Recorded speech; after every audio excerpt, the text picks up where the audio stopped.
introduce our first speaker, the Honorable Mr. Chief Justice, Sir Brian Moree, QC. The Honorable Brian M. Moree, CJ, was admitted to the Bahamas Bar in February 1979, and throughout his career, he has served in many professional capacities in both the private and public sectors. He is a former senior partner of McKinney, Bancroft & Hughes and served as the head of the litigation department there. His practice has included commercial and civil litigation, insolvency, corporate, trust structuring, and financial services involving transactions and cases in multiple jurisdictions, including Europe, the Cayman Islands, the British Virgin Islands, United States of America, Canada, South America, and Africa. His public service activities span over 20 years and include acting Justice of the Bahamas Supreme Court in 1997 and 2015. He's a former lecturer in civil procedure, a former member of the Judicial and Legal Services Commission, a former director of the Bahamas Financial Services Board, and a former chairman of the Public Service Commission and former co-chair of the Arbitration Tribunal. The CJ was appointed as one of Her Majesty's Counsel for the Commonwealth of the Bahamas in 2009. He assumed the office of Chief Justice on the 12th of June 2019 and is chairman of the Judicial and Legal Services Commission. Please join me in welcoming the CJ as he gives his overview of the judiciary and alternative dispute resolution. Thank you very much, Ms. Nottage, and good morning to everyone. I'll start off by saying that I will try to respect the time injunction that you have put on me. This is just intended to be a short overview for, I'm told, 10 minutes. And I'll try to keep that a normal 10 minutes and not a lawyer's 10 minutes. I've been asked to give a short overview of the position of the Office of the Judiciary with regard to the ADR regime.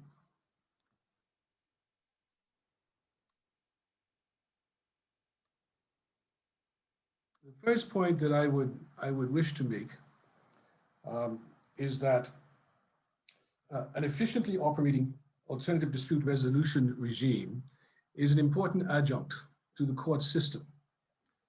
Now, I use that word adjunct very deliberately because clearly the arbitration system works outside of the court. It is essentially a private exercise, but I think it is properly described as an adjunct to the court system because it does interrelate with the court system and has a major impact on it. In this way, an ADR regime in one way, and I'm referring to arbitration, it provides an alternative to litigation in the courts. In other words, another route in order to solve the dispute, thereby reducing the volume of traffic getting on the court highway. That is a metaphor which I will use for a few moments. In another way, referring now to mediation, it provides, that is an ADR regime, provides an off-ramp to reduce the traffic on the court highway, traveling to the final destination, that is the trial. All of this is predicated on the assumption that it is simply impractical, given the institutional capacity limitations of any court system and anywhere in the world, and certainly in the Bahamas, to take every case that is filed to trial. We simply don't have the resources, the funding, the staffing, in a sense. We in the judiciary look at an ADR regime as an alternative to help us control the volume of cases and the rate of disposition and the backlog that exists in the court. The more we can divert cases through an ADR mechanism, then the fewer cases we have to decide in terms of taking them to trial. And so clearly there is a relationship. Therefore, the promotion of an ADR as an effective mechanism for resolving disputes is a common objective to all stakeholders who are involved in the administration of justice. I provided you with a quote from the Right Honourable Sir Dennis Byron, who is a former president of the Caribbean Court of Appeal, where he expressed the point this way. He said, "It is important for us to remember that arbitration mediation, and all other forms of ADR must be viewed as a way to facilitate broad access to justice for our region's citizens. I see no logical reason why the mechanisms for improving access to justice ought to be restricted to traditional court systems. They extend to extrajudicial means of dispute resolution. There is an overriding public interest in more efficiency in dispute resolution processes, end quote. I respectfully concur with that view expressed by Sir Dennis, and I would emphasize that last sentence where he said that there is an overriding public interest to have an efficient dispute resolution processes. It is clearly in the interest of the court system and of all of us who are involved in that system to promote an effective ADR regime in order to address dispute resolution. I also want to share with you two quotes from a decision of the Caribbean Court of Appeal in the case of Belize Natural Energy Limited and Marenco Limited. I have the citation on the screen for you. And in the lead judgment in that case, the court expressed itself in these terms, and I quote, "This court recognizes that arbitration is an increasingly preferred method of resolving complex commercial disputes, and that it rests on the key principle of party autonomy. Parties to an arbitration agreement make the conscious decision to prefer the prompt, expedient, and final settlement of their disputes through the arbitral process rather than the often protracted process of court adjudication. As it is sometimes put, they choose finality over legality. Conflict resolution by arbitral means assists and encourages modern commercial activity, and therefore the finality of arbitral awards is supported by public policy considerations." Stop quote, end quote. I would pause there to say that the connection between the courts on the one hand and the finality of arbitral awards on the other hand is essential to the overall efficacy of the arbitration platform. I will address that very shortly in a few minutes that I have, but I do want to provide you with some comfort on that point in terms of the general approach of the court, and I will deal with that shortly. The other extract from the Belize Natural Energy case that I want to share with you reads as follows, quote, "The courts do retain residual responsibility for guaranteeing the integrity of the arbitral process in ensuring, for example, the application of the principles of natural justice, but court involvement should be as minimal as possible. The margin of judicial discretion to intrude into an arbitral award is exceedingly narrow," end quote. Now, this Belize Natural Energy case was concerned with the exercise of the discretion of the arbitrators to deal with costs, and so it must be viewed in that context. But nevertheless, I would draw your attention and emphasize what I would term as the minimalist approach with regard to court intervention in private arbitration. And I think that is a point which is extremely important. Moving on, it is my contention and my view that an effective arbitration platform, both domestic and international, requires the thoughtful and robust support of the courts. And this interrelationship, I think, is key to the efficacy and the utilization of arbitration as an effective dispute resolution mechanism. The considerations that I would suggest to you which apply to this subject are as follows. First of all, what is the role of domestic courts in the arbitral process? And what are the circumstances where domestic courts may intervene? Secondly, one must address the interplay between party autonomy on the one hand, which is what arbitration is based on, versus judicial intervention on the other hand. I share the view of many specialists in thinking that those two objectives are not inconsistent with one another.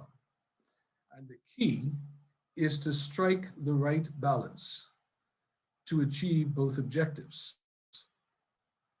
In that regard, parties should be allowed to choose arbitration rather than litigation, and in so doing, agree on the governing law and the procedural framework to govern the arbitral proceedings with a reasonable assurance that the arbitral award will be legally binding and enforceable.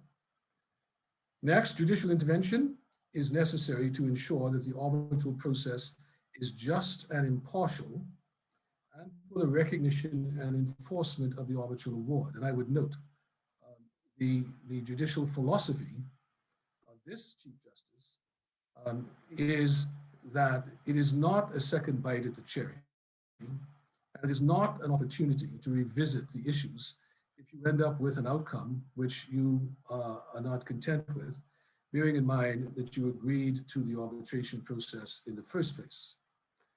One of the jurists who was addressing the point put it this way, and I thought this was a rather succinct summary of the point that I'm trying to make, and I quote, "Courts," and he was referring to courts in the Caribbean, "courts have sought to balance the competing interest of respecting party autonomy to choose arbitration, and at the same time exercising sufficient supervision and control to ensure the integrity of the process." So before moving on to mediation, I would just make this point. As I said earlier, I would describe my overall approach to this issue as minimalist, and that is, I think, the view of the specialist judges in the Supreme Court who I have assigned to deal with arbitration matters. Now, let's say just a few words about mediation as opposed to arbitration. In my view, a structured, effective, and practical mediation component must be incorporated into our new civil procedure rules to provide an alternative dispute resolution mechanism to avoid the need to take all cases to trial. Some of you may know that we are in the process of replacing the current Supreme Court rules with the new civil procedure rules, the new CPR. We've been working on that for some time. It has been delayed for numerous reasons, but I did state in my speech at the opening of the legal year that we now expect to promulgate these rules sometime before Easter. That gives us a unique opportunity to incorporate at the level of subsidiary legislation, which is what the rules are, a formal structured mediation process into our civil procedure, and that is what we intend to do. Time doesn't permit me to go into the details, but just a very high-level overview. We're going to have a component which we're going to call court-connected mediation, and it will start in the civil, family, and commercial divisions. We are going to establish a court-connected mediation committee and also a mediation unit within the court system. The court-connected mediators will have to be certified by the Bahamas Judicial Education Institute and placed on the roster of mediators. And I have been consulting with a number of you who are participating in this symposium for your assistance and views on establishing a very high-level competent roster of mediators who will be available to parties who choose to exercise their right to go through mediation. The CCMC, which will really be the operational supervisor of the mediation component, it will monitor compliance by the mediators with a code of ethics, and it will also address any complaints and assess the effectiveness of the process and make recommendations to the Chief Justice as and when necessary. Very briefly, when parties make their initial filing in a case, whether it's a plaintiff who's filing a statement of claim or an originating document, or a defendant or a respondent who's filing a defense, they will be required to indicate at that time whether they wish to submit either the entire dispute or any part of the dispute to mediation. And that's a form which they will have to fill out and send to the registrar. When all the parties in the action have completed that form, that notice, and there is agreement between them, then a referral order will be made by the registrar to activate the mediation component. Additionally, even if there is no agreement, a registrar or a judge under the rules will retain the jurisdiction to make an order referring any civil, family, or commercial action filed in the court to mediation. Well, once the referral order is made, the mediation will be selected. There's a process for that.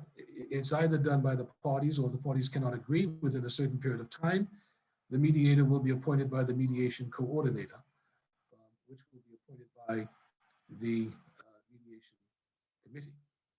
The mediation coordinator will be responsible for scheduling of the mediation sessions. The mediation coordinator will be a member of the court staff, and the person who will be trained in this process. And a good analogy is that the mediation coordinator will really act as the case management administrator, simply for the narrow purposes of the mediation component. Once that is completed, the mediator will be required to submit a report to the court indicating the outcome of the mediation. That's just a very 1-minute overview of the process. I did want to share with you another ADR mechanism that has become quite popular in England, and it is one that we are looking at in addition to mediation. It's called the early neutral evaluation mechanism. Some of you may be familiar with it. This is a form of alternative dispute resolution in which an independent evaluator, it's usually a judge, but it doesn't have to be a judge. And I might mention this is not the judge who's dealing with the case. This would be another judge or another judicial officer, or it need not be a judicial officer. It could be somebody else who has a specialist expertise in the area. So the independent evaluator is appointed by the court to give the parties an assessment of the merits of their case, involving a realistic assessment on the strengths and weaknesses of their respective cases to serve as a basis for negotiations between the parties. The scope that is reviewed by the independent evaluator could include facts, evidence, technical issues, and/or the legal merits of the case. This early neutral evaluation that we're considering would be able to happen at any stage of the dispute. The evaluator expresses a view on probable outcome if the matter proceeded to a formal dispute resolution process. And it should be noted that this process is not binding, and the evaluator does not resolve the dispute and has no power to impose a settlement. Also, the early neutral evaluation can be used in conjunction with other ADR mechanisms. For instance, you can go from an early neutral evaluation to a mediation. If you thought that after the early neutral evaluation, the parties would now be prepared to mediate, where prior to that, they might not have been able to do so. For those of you who are interested in it, I would invite you to look at this case of Lomax and Lomax. And I provided the citation for you on my screen. This is a very interesting case. It's a short decision, but an important one. And this is where the Court of Appeal in England decided that on the language of the specific rule in the CPR in England, the consent of the parties is not required in order for the court to order an early neutral evaluation. That actually was major news because under the authority in England at the moment, there is a decision that the courts could not impose an ADR solution on the parties against their strident objection. And of course, when the early neutral evaluation mechanism was reviewed, the contention by one of the parties was that it is an ADR mechanism, and consequently, under the governing authority, the court cannot impose it. That submission was rejected by the Court of Appeal, and it confirmed that the court could impose the ENE, the early neutral evaluation, even over the objections of the parties, primarily because of the specific language of the CPR provision.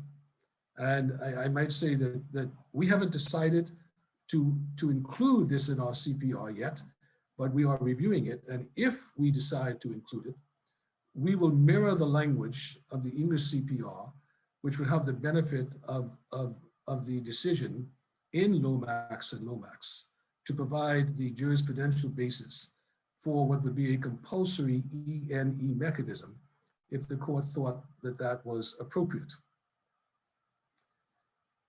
So in Lomax, the court endorsed a powerful, this is how it was described, a powerful case management tool for judges. It also bolsters judges' inherent jurisdiction to make any order necessary if the court is to act effectively. Now, I can only briefly touch on these matters because of time. There was another case called Bradley and Heslin, and I have the name and the citation on my screen for you, which basically confirmed this approach to what is now very robust judge-driven case management of cases in England.